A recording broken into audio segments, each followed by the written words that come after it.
अस्सलाम वालेकुम, this is Adnan Qamar Siddiqui from IB grades.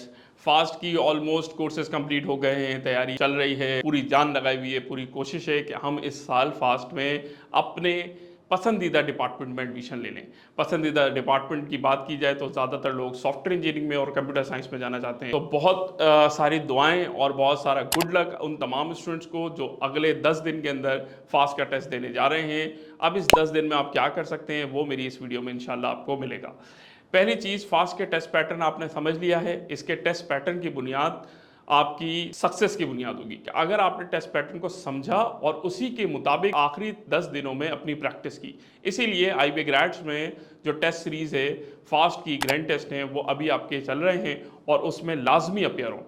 पहली इंपॉर्टेंट चीज़ ये। दूसरी इंपॉर्टेंट चीज़ ये कि जो हमारी छाजाओ एप्लीकेशन के ऊपर टेस्ट हैं, जितने भी फास्ट के टेस्ट हैं वो सारे आपने करने हैं। यहाँ एक बात आपको कंफ्यूज करेगी, वो कंफ्यूजन ये होगी कि अभी आपने राउंड 1 NED दिया है और राउंड 1 NED देने के बाद अक्सर स्टूडेंट्स का जो जहन होता है वो इस चीज़ पर आमादा होता है कि पास्ट पेपर जो है वो पढ़ लेते, उससे हमारा टेस्ट अच्छा हो जाएगा।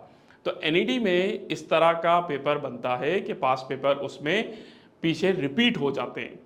जो पिछले पास पेपर थे वो बिल्कुल रिपीट होते हैं, इस साल भी रिपीट हुए हैं और राउंड 2 में भी रिपीट होने की उम्मीद है। लेकिन फास्ट, नस्ट, GI के इन तमाम में ये स्ट्रैटेजी काम नहीं आएगी।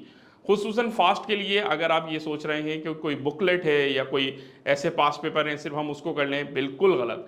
आपने एडवांस मैथ्स के तमाम टॉपिक्स को करना है, आपने बेसिक मैथ के तमाम टॉपिक्स करने हैं, आपने इंटेलिजेंस बहुत अच्छे से स्मार्टली सॉल्व करके जानी है। जो प्रैक्टिस मटेरियल दिया गया है तमाम प्रैक्टिस मटेरियल को सॉल्व करना है और इंग्लिश में भी आपने अपने आप को पीछे नहीं रखना। अगर पेपर पैटर्न की बात करें तो बेटा इसमें एडवांस मैथ्स, जनरल मैथ्स और एनालिटिकल, इन तीनों सेक्शन के अंदर आपको नेगेटिव मार्किंग मिलेगी।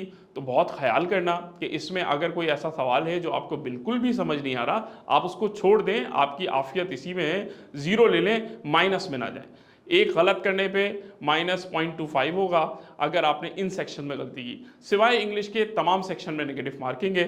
तो बहुत अच्छे से इन तमाम चीज़ों को समझ लें। अभी आपने NED राउंड 1 का जो टेस्ट दिया है, कंप्यूटर से आपका इंटरफेस हुआ, आपको ये चीज़ क्लियर हो गई है कि जब कंप्यूटर पे पेपर होता है तो इन्वायरमेंट कैसा होता है। तो अब आपको इन्वायरमेंट समझने में इंशाल्लाह परेशानी नहीं होगी और वो तमाम स्टूडेंट जो कि फास्ट का टेस्ट देंगे उनको एक बेहतर इन्वायरमेंट मिलेगा जिसमें वो अपना टेस्ट कंप्लीट कर सकते हैं। बिल्कुल रिलैक्स रहें और अपने 10 दिन का एक अच्छा सा प्लान बनाएं जिसके अंदर आपका क्विक रिवीजन हो, जो एडवांस मैथ्स को भी कवर करे, जो बेसिक मैथ को भी कवर करे और जो आपके इंग्लिश और एनालिटिकल को भी कवर करे। साथ साथ आप ग्रैंड टेस्ट देते रहें ताकि आपको पेपर पैटर्न में और स्कोर में अंदाज़ा होता रहे कि आप कितना स्कोर कर रहे हैं और मज़ीद कितना स्कोर करना है। जज़ाकल्लाह खैर। अस्सलाम वालेकुम।